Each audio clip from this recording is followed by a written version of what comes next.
Well, hey everyone, this is Evan Swanson of Guild Mortgage, and you are watching an interview where I interview some of my favorite and frankly, some of the top minds in the Portland real estate market. Today, I'm with Zayda Arzen of eXp Realty, a realtor I've gotten to meet over the past year or two. Zayda, so you want to say hi and introduce yourself? Yeah, I think you did a pretty good job. Yeah, Zayda with eXp Realty. Excited to meet with you and answer some questions and have a great discussion today. Yeah.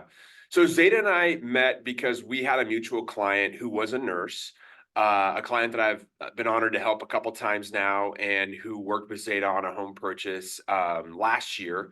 And I really, really liked the way Zayda went about her business. And so I followed up, and she was kind enough to afford me a coffee meeting, and just really, really impressed. So I wanted to have her share her story with all of you. Zayda, you have an interesting background in that for, I think it was at 15 years, you were an emergency room nurse. 12 years, close. 12 Yeah, years. Okay, a dozen felt like years 15. in the ER. I have had the good fortune of never had any major medical issues, but my father is currently dealing with some medical issues. So I've spent more time in the hospital in the last 6 months than I care to. Nursing's a lot of hard work. What was it like being an ER nurse? Oh gosh. You know, it was it was complex. I did love it. Every day was really different, so I don't do well with like routine every single day. Sitting in a cubicle kind of thing wouldn't do well with me. So every day was different. My favorite part of the work was the team.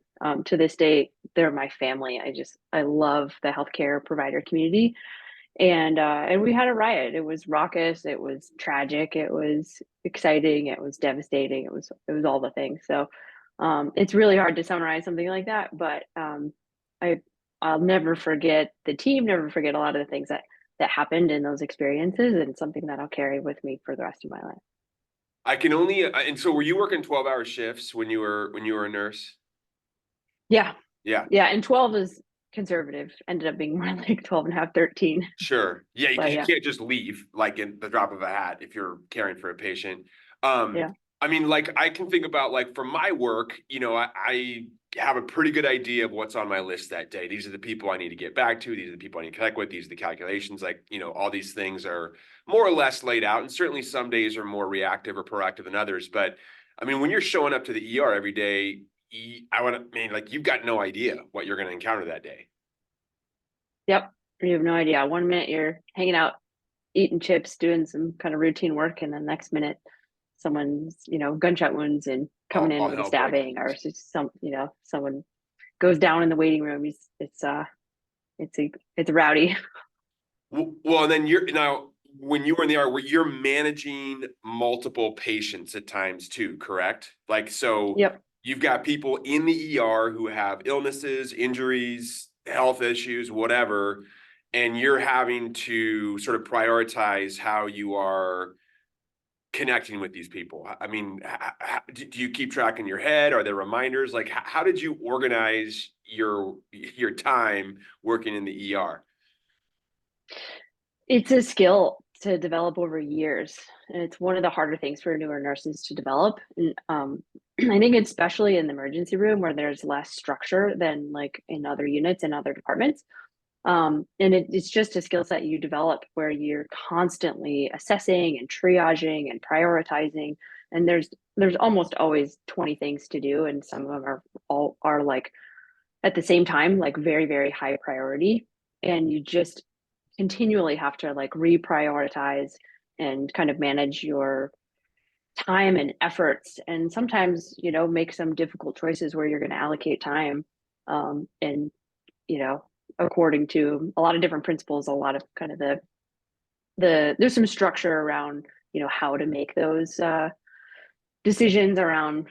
You talk about historically like your ABCs, and then it's like there's like disaster management triage protocol versus kind of your standard protocol, whatnot. But it's really a skill set you develop over time, and just developing those instincts, looking at people and your patients, and deciding, and sometimes in the tougher moments, it's really difficult decisions. Do I attend to this person versus this person? There's going to be potentially some implications either way, but there's only one of me and we've got, a, an overfilled emergency room. So yeah, it's just constant like triaging and assessing and evaluating and making those decisions. I think was, became a real skill set for me over time. Right. And you got to learn that with experience. But I mean, that's a lot to juggle. And it's one thing if you're, a waiter or waitress at a restaurant and you're juggling, the meal service, but you're literally talking about health issues that could be life or death. So the stakes are a lot higher. Um, Yep. okay. So, I'm very, very interested in terms of how that skill set influences your real estate profession. Before I ask that question though, what drew you to real estate?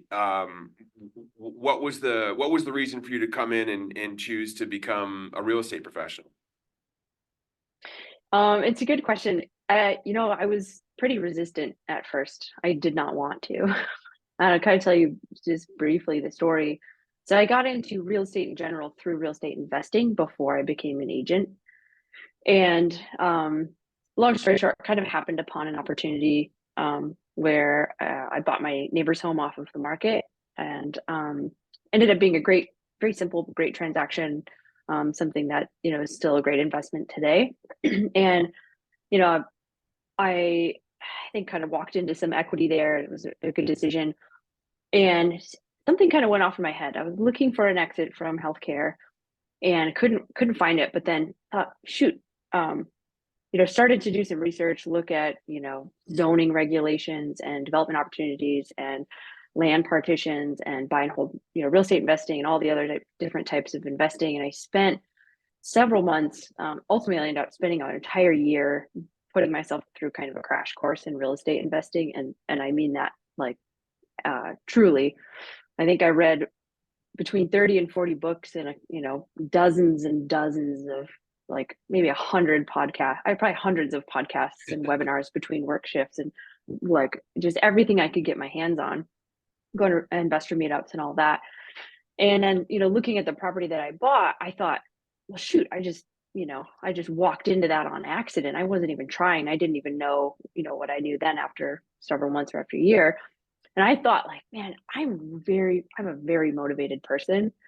And I thought if I did that on accident, what could I do on purpose? Mm, And so I thought, you know what? I'm going to be a real estate investor good. and started going to meetups and started to really, really advance my learning and kind of like strategically build my way, kind of figured out my strategy and buy and hold investor and really kind of stake that out and build out my investing goals Hmm. and my learning. And then, back in the ER, I was reading books and talking to people about real estate just kind of naturally happened as I was learning and and starting to really enjoy it.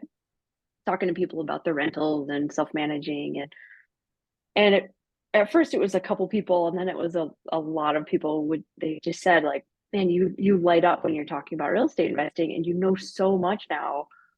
Why aren't you in real estate? You should get out of healthcare and get into real estate. I'm like, no, realtors are just they're just salespeople and they're just out to Careful make a now. buck. Yeah. And yeah, and I had this kind of like poor impression of realtors. Not that real estate investors necessarily are any more glorious in their reputations, but I just like I don't want to be just a salesperson. Like I want to be whatever I do next. I want it to be really authentic. I want to build a business that has a great reputation, treats people well, and builds relationships over the long term, and really helps people with whatever it was. And then it took a while. I had to meet a couple people during an investing network who are now like some of my dear friends, and I had to figure out that you can be a real estate professional and be an upstanding person and a business professional and really create a business the way that you want it to. And it doesn't necessarily need to be like the, insurance salesperson, car salesperson kind of thing. Like, Mm. yes, you help people buy and sell. So I guess technically salesperson, but if you structure it differently and you create relationships with your clients and talk them out of bad decisions and really look at that from a long-term perspective, how you can help people with your knowledge and skill over time, that changed things for me. And then Sure. I realized, oh, I could do that, and I can be the same type of person in that industry. I'm great at learning, I'm great at teaching, and great at, kind of building out strategies and helping people and communicating. And so something clicked again in my head. I was like, oh, and then investing and being an agent can overlap. And then, I can help people with their investing with what I've learned and continue to learn and build. So it's just kind of a natural transition from healthcare into real estate for me. And that I will say the one thing that sticks with me is when we got together for coffee a few months ago, and we were talking about our businesses and how we engage our clients. I definitely got the feeling that you are an advisor. You're not a salesperson. You are interested in genuinely helping people make decisions and willing to tell them not to buy a place or not to transact if it's not financially responsible for them. So that's awesome. Okay, you mentioned during that phase of kind of transitioning out of healthcare and into real estate, you read a lot of books, you read a lot of podcasts. Is there one book in particular that you think was extremely influential? I know I'll say for me, Rich Dad, Poor Dad in Cash Flow Quadrants was probably one of the most influential books that I read when I was on my journey. But is there a certain book or author or podcast that really struck with you? Um, Gosh, it was like little bits from a lot of them. I for fun, I've made a stack of them at my house not too long ago, and it's just like all these tons of books. Um, I would say one of them that was like very tangible and very helpful and digestible was I think it's just called The Book on Real Estate Investing by Brandon Turner. Okay. He's with Bigger Pockets, and so Okay. in their podcast. So Bigger Pockets is an online forum and community. I don't get anything for saying this, um, where investors meet online and collaborate and ask questions. And there's a lot of education and a lot of learning, and it's kind of a cool platform. They have a pretty popular podcast for real estate investors, and there's a lot of education there. So I devoured that when I got into real estate investing and before. Um, and so that's a really helpful book. Kind of funny. I became so they found me several months ago, and they kind of recruited me to be. They asked me if I'd partner with them and be an investor friendly real estate agent, so partner agent with them. So we connect, or I connect pretty fairly regularly with people who are scaling their portfolios and sometimes just getting started with real estate investing. Maybe they own a home, maybe they own two, or a mid-sized portfolio, but they want to really scale and they need an investor, realtor and investor locally who really understands that, because a lot of agents really don't. So haven't since, just kind of funny story. Several years later now, I'm kind of partner with them to That's help a awesome. lot of their Comes full investors. circle. You're a student and now you're Exactly. a mentor. Yeah, that's awesome. Yeah, yeah. Okay, we're going to get to more on investing, but let's go back for a second. I'm curious to know, based on your skill set that you talked to and you developed in the ER when you were a nurse for those years, you've transitioned and now become a real estate realtor, advisor, consultant. How does your experience, how does that skill set influence how you engage with your customers now? It was huge. I didn't really realize how applicable it was when I got in. And now, kind of in retrospect, some of the things I think that are not strengths in the industry generally are instinct for me.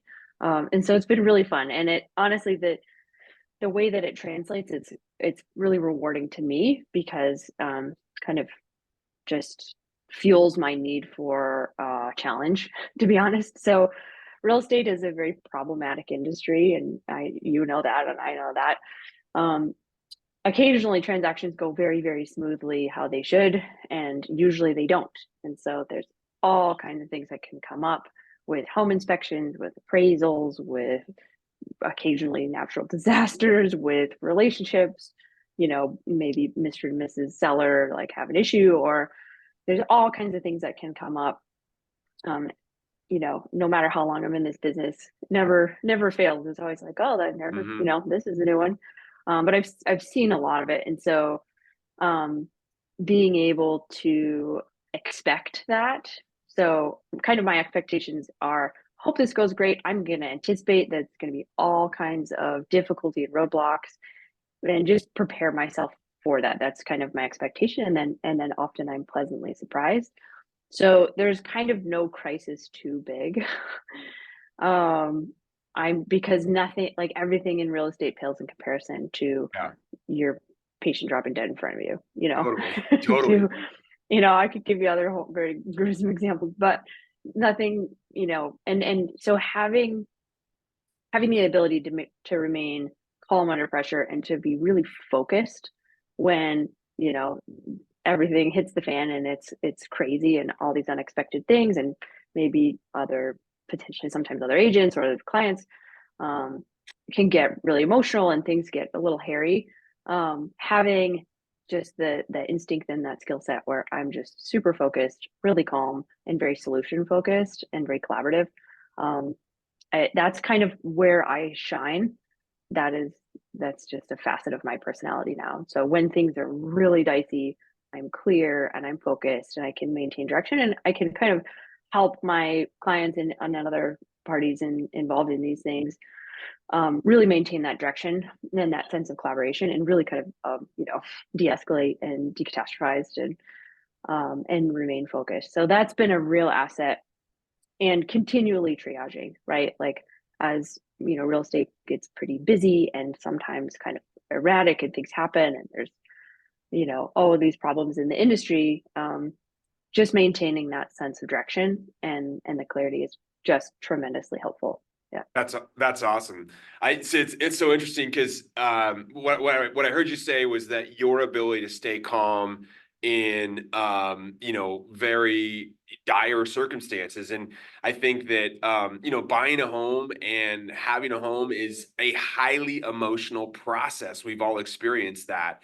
Um, and yet, like you said, like no one's dying here, right? Like, maybe the Yeah. close date gets pushed back a day or two and all that, but like everyone is gonna have a shelter over their head and everyone's gonna have a place to go and all that. So being that sort of calm person in the face of the storm is Yeah. incredibly important, especially when there are things that are going sideways. And like we like to say in our, I'm an ex-baseball player, so I always say there's a curveball in every deal.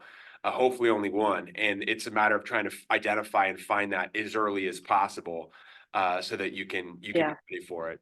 Um, Yeah. Evan, one more thing I think that's really applicable, if you're curious, yeah, is that in healthcare, my background in nursing it and especially at kind of higher level trauma centers and such, it's really empirical. So, it's a lot of things. It's chaotic, it's exciting, it's all things, but it's also very empirical. So there's a lot of data and science and strategy that goes into um, let's say for instance like a trauma response or a a code or some things happening, a critical, take care of a critical patient, or when an ambulance comes in. It's very it should be very like strategic and intentional the way that that's approached, and it should be very based on, and is a tremendous amount of science and data that goes into how that process works, and then informs how you collaborate with your team and how effective you are. And often that truly means, brain tissue, heart tissue, or, life or death. And so I kind of carried that through, and part of that's my personality, just really analytic and strategic. But in my real estate business, and we'll give you an example, for instance, for my sellers, really use a lot of the data to inform my practice, as a, in that regard, as a marketing professional. So, what sells homes? It's not just guesswork. It's not what traditionally people believe sell homes. It's using the data and working backwards and creating a process that's very like scientifically based to be proven to be effective, and sometimes drawing from other industries and kind of recreating that process to be the most effective. So that's kind of a strong suit too, is kind of reverse engineering the process based on the empirical data to make sure that it's the best. love it. Well, and that's really important for investing as well, right? I mean, you think about arguably the greatest investor of all time, and Warren Buffett, is he doesn't allow emotion to cloud his judgment. He remains rational. He measures it, and if he measures it and the measurement, the empirical data suggests green, go. He's not going to let sentiment or emotional, tide overturn that judgment. So yeah, I mean, Hmm. empirical, rational thought is incredibly important when you're talking, especially when you're talking about the numbers that we talk about around real estate. So that's awesome. Great. Yeah. So let's talk about, I mean, you help buyers and sellers that are buying homes for themselves, clearly. You also have expertise and competency in the field of folks that are going to buy investment real estate. You talked earlier about bigger pockets. So if you were giving advice, because I think you and I both have a background similar in this, we get to talk to aspiring investors, every week, people who want to buy real estate but haven't yet taken that first step. So if someone contacts you today and says, "Hey, Zayda, I'm interested in buying my first piece of investment real estate. What should I do next?" What's the advice you give them? Um, I think my approach to these things is it's not really one size fits all. Hmm. So I would say, great, do you have some time? Let's unpack this a little bit. Where are you at? What are your goals? What are your short-term goals? What are your long-term goals? Do you know yet? Um, you know, where are things at just generally with, kind of financially? What kind of risk tolerance do you have? So it's really about cultivating a strategy around that individual person because it's not really a formula. Hmm. Like there are steps, and there's sort of a process, but it's got to fit you. So like, if one person has, maybe they have owned a few homes, maybe they own their home, they're looking to buy an investment property and kind of build a portfolio from there, but they've owned, a rental or two before, and they're, in middle age and they have more resources and they're a little more equipped and they've got some, real savvy there. That's different than sometimes these folks are younger and I don't want to, like, sometimes they're very motivated and I think will become very successful. And sometimes happenstance they're 25 or 23 and they're looking to buy their first home but kind of house hack it, and then maybe they don't have a large down payment and maybe they don't know a lot about investing in general, like some of the basics, or things like the four pillars of wealth building through real estate, or they don't quite understand leverage or, ROI or how to calculate things. So I start by asking a lot of questions to get to know them. And then from there and based on their goals, then we kind of build out a strategy that makes sense for them and their timeline and their, um, how able they are to jump in.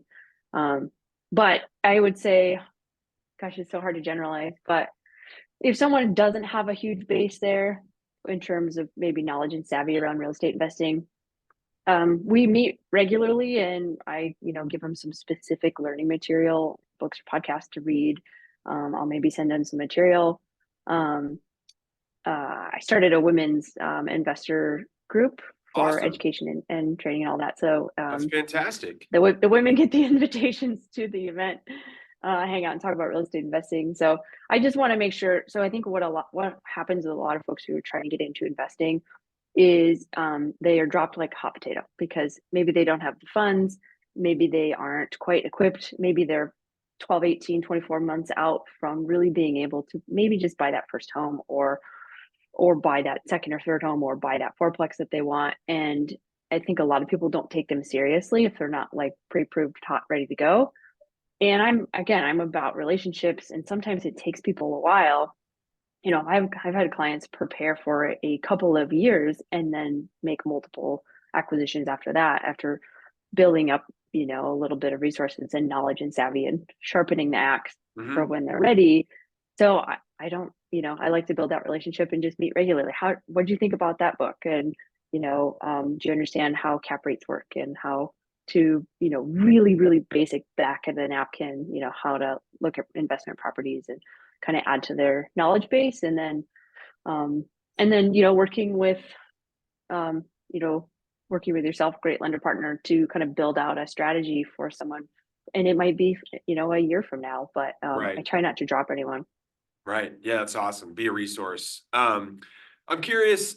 For me, I was very fortunate because I had a cousin who's like my older brother sit me down when I was professionally young and kind of just say, hey, this is how it all works. Was there anyone in your life that was an influence to you in terms of introducing you to the idea of owning investment real estate, or helped you? I know you mentioned earlier you kind of your first acquisition was just your neighbor's house and kind of fell into it. But I'm curious, is there anyone in particular that you look back on that was an influence to you? You know, yeah, like several people. Okay. So, you know, I started going to a local investor meetup and met a handful of people that now, have become friends and have collaborated over the last couple of years, and especially when I got started. And yeah, local investor group, the real estate team I was on initially when I got into real estate had provided a lot of support. The guys at Bigger Pockets, huge. I've listened to probably a couple, 100 of their podcasts without exaggeration. I'm kind of tired of talking about beards and surfing, but Yeah. but good content. Um, so yeah, I think it takes a lot of people. I think it's hard to not just have one mentor, but I think if you can, make a lot of different connections, and I've had a lot of different lunches and coffee dates and phone calls, and a group of us, women broker investors, got together and we're masterminding a lot around stuff a couple years ago. So yeah, a lot of people have really helped me. I certainly have not done it alone. A lot of self-education as well, but it does take some time to really intentionally build up that knowledge base, and then be able to, like, that's the hard part, is as you're, becoming a real estate investor, you build and build and build the knowledge and skill, but then executing on it is a whole another level. So having some support really, really encourage, Well, kind of form your team around you and then execute. absolutely. What I love here is you're paying it forward now. You're starting these groups and you're able to probably help mentor some younger people that are interested in. I know, like, I think from the standpoint of buying that first investment property is such a big step because it's so much money. And you can read all the books in the world and you can listen to all the podcasts in the world and you can have a fundamental understanding of how the pro forma works and all that stuff. But I really think it takes a mentor to give that person the courage to say, yes, this your math is correct. You've evaluated this correctly. Move forward with it. It's going to be a good investment. So I think having a mentor, having someone that you can trust and it's helping, and we benefited from that. And so much like you, I do my best when the opportunity presents itself to pay that forward, and people who are interested in owning real estate as an investment, whether they're now or in the future, like, hey, let's sit down, let me walk you through it because I got the benefit of that when I was young. So I love that. Yeah. Yeah.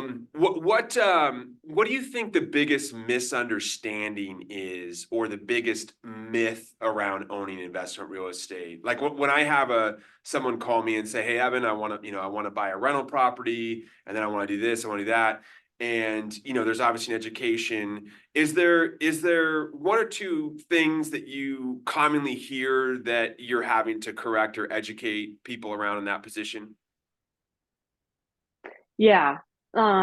Yeah, a lot. Let's say, let me try to select some of the I'm really curious because most I've important. got a couple as well, but yeah, I want to hear what you say. Well, there's a lot of misinformation. So some of the people I connect with and help, um, are kind of in the middle between, maybe they own a home and they're building a portfolio. They don't have, hundreds of units, but some of them are newer, but kind of building a smaller portfolio and trying to scale. And one of the things that I hear a lot is just this hyper focus um, on cash flow, but not having a great understanding of what that really means. So, people will talk about, like, the importance of cash flow, and I don't contest that, but it's the underlying information. So they'll say, I really, really wanted to cash flow.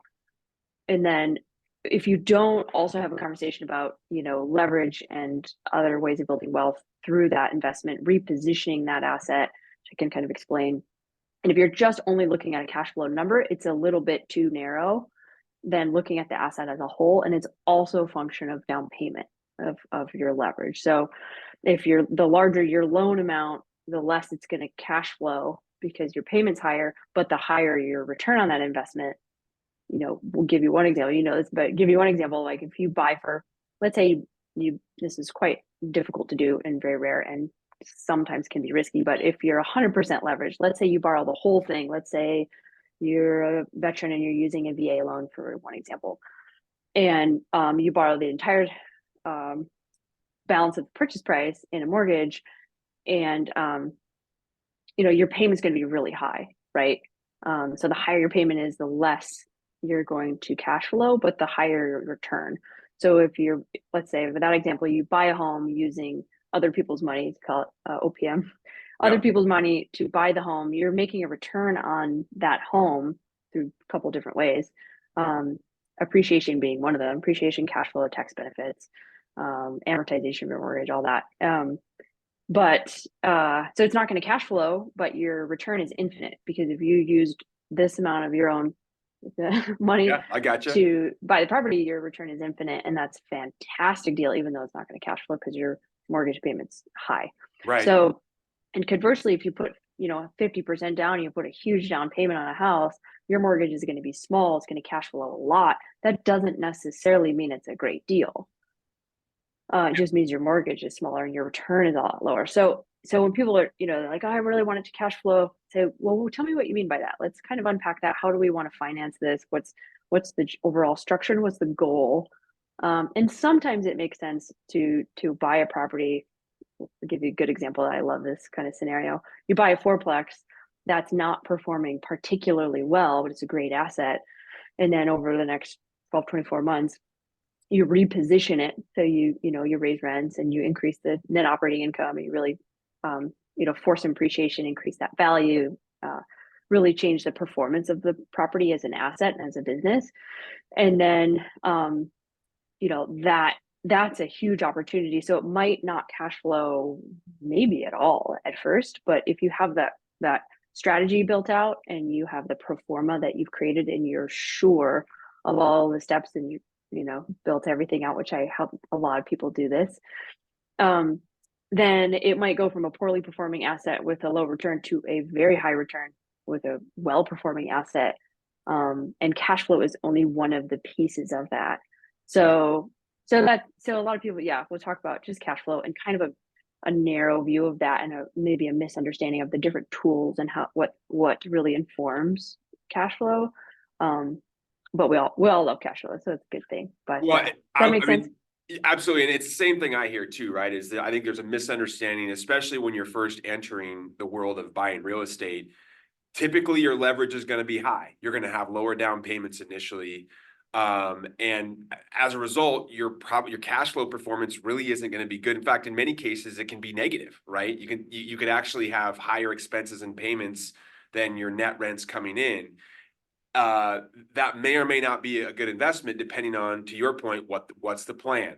What's the plan for the future? Is the property going to appreciate? Are rents going to increase? Because the beauty of owning real estate, and I'm going to try to use this window, is like if you have the the y axis and the x axis, the principal interest payment is a flat line. Typically, it's a 30-year fixed rate that goes straight.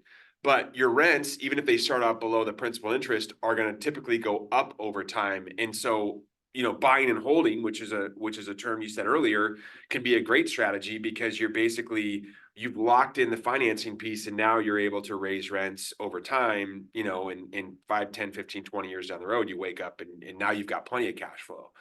And oftentimes that'll also kind of meet a person's, just general, financial life, right? I mean, when you're young, you want to work hard, you want to accumulate assets. In the middle years, keep working hard, but now you're starting to look at potentially working towards deleverage. And then, of course, later on in life and retirement, you don't necessarily want to have a lot of leverage, right? At that point, you want to have cash flow, so you don't have to show up for your W-2 job anymore, right? Yeah. You can just Yep. earn passive. So, anyways, that I would say the same thing. Cash flow, I think there's a lot of misunderstanding around, and there's, to your point, there's those 4 pillars, right? You've got the 4 pillars of different ways to earn. You've got appreciation, amortization, cash flow, and then potentially tax benefits. And we got to be careful how we talk about that. But looking Talk at to your pro forma, CPA. yeah, looking at pro forma, you really have to look at all four of those things and then understand the client. What are your goals? What are you trying to achieve here? So Yep. it's a big thing. All right. Yeah. Let's talk about the housing market. We're talking here. It's March 2024. How would you characterize the housing market right now? We're on the upswing. It's not it's not exactly linear, it's not the cleanest upswing, but um kind of up and down even weekly, but clearly on the upswing. We're seeing mortgage application rates increase. We're seeing, um, property tours increase. We're starting to see home prices starting to get pushed upward. We're seeing multiple offers. It's inventory is coming up a little bit, not enough, but Right. yeah, we're definitely on the upswing. We're fully, my opinion as of today, fully into the spring market. Yeah, I agree. It seems like just in the last month we've seen a significant uptick, and it's really interesting, right? Because, and for whatever reason in my head, I'm pointing to February 13th was the date that, at least anecdotally for me, we had come out of this kind of winter slumber, and we had clients. It felt like a very balanced market. Obviously, higher interest rates have dampened demand a little bit. It's also Hmm. dampened supply. But throughout the winter months, we had buyers that were able to negotiate seller concessions for buy downs and things like that. And then all of a sudden, it felt like middle of February, boom, multiple offers, and buyers are having to be more aggressive with the amount they're offering, not asking for concessions, timelines, and all that. And so, yet, in all that, we're still seeing empirically inventory increase. So it's so interesting I mean, technically supply is actually growing, and at the same time, competitiveness seems to be becoming more common as well. I mean, I'm Yeah. having a hard time reconciling those two things in my head. Yeah. I think it's all supply and demand, but I think there's just a lot more buyer activity. I started to see it, once we got out of the holidays, really mid-January, started to see more buyer activity, and the buyers who were shopping um, wholeheartedly or half-heartedly, they got a little bit more motivated as rates came down a little bit. But really, I think there's just, talk about kind of pent-up demand. A lot of buyers are just kind of tired of waiting around, and interest rates and this kind of environment is kind of normalized at this point. And I think a lot of buyers are realizing if they just wait until rates are 4.3 again, they're just not going to buy a home, and they're going to be priced out of Portland. So, so what I try to do with my clients is really work with them on a strategy. So even as the market heats up, not every home is multiple offers. And I just got an offer accepted this morning with a $13,000 seller concession. Wow, So congrats. it happens. It's just, yeah, it's just like, um, depends on the property, depends on how you structure it, depends on your strategy and how you approach, that seller. And so it's not every single home. And even during 2021 heat of the market, um, there were still some homes for some clients that we were getting concessions for, and full inspection periods and all that. It just really depends. So I think right now, while the market is, I think, pretty significantly heating up, it's not every home. And so depending on my client's needs, if it's an investor who just really doesn't want to compete, but has specific criteria, then we make some efforts to find that right property and to serve that, because and it's not every property is as competitive. Yeah. So, Yeah. if it is going to be slightly more competitive, and I realize what you're saying is that it's not all. There's certainly some exceptions to that.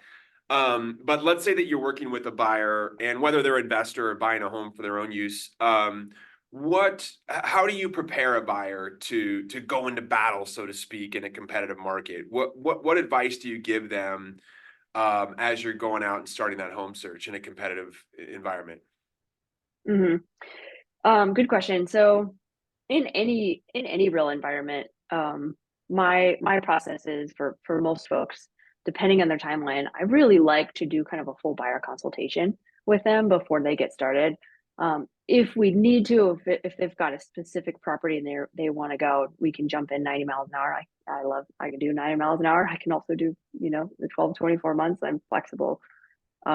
Everyone is really different, but Um, I like to sit down with them and really be intentional about getting started with the process. Like over years, I've seen my clients be more successful and us together way more successful in getting them to their goals, short term and long term, if we're really strategic and we are intentional about starting the process well and with intention. So, we talk through get to know each other a little bit, talk about their goals, their short-term goals, what they're really building in the long term. Like, what's this going to look like? Sometimes it's, portfolio architecture, and sometimes it's something more basic.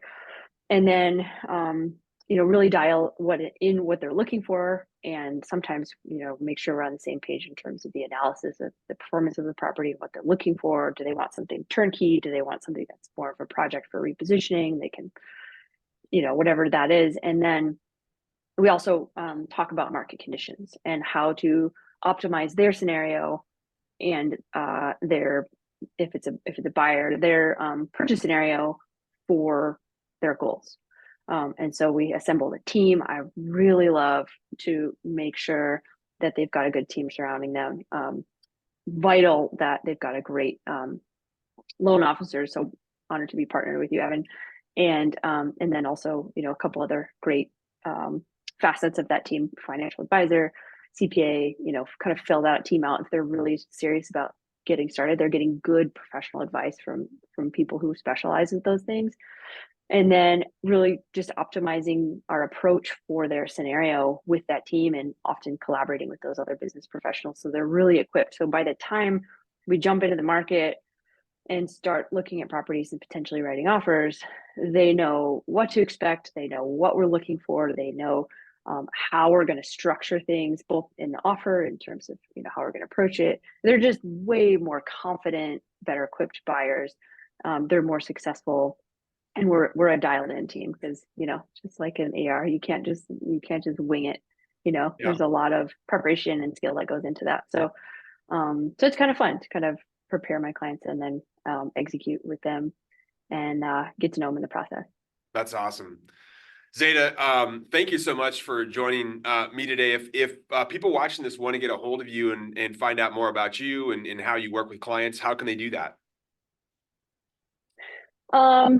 You can find me on Facebook or Instagram is the easy way, or my website is another great way to get a hold of me, just zaydaarzen.com.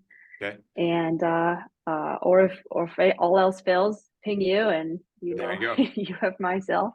But yeah, you just Google Zayda Arzen Realtor, then the You'll, single search result. you'll find it, and you will not regret it. Zayda Arzen, you truly you have a fantastic approach to the way that you do business, and for the clients that choose to work with you, you do such a great job of being an advisor and consultant. So certainly encourage people to do that. Thank you so much for watching. Evan Swanson here with Guild Mortgage, and till next time.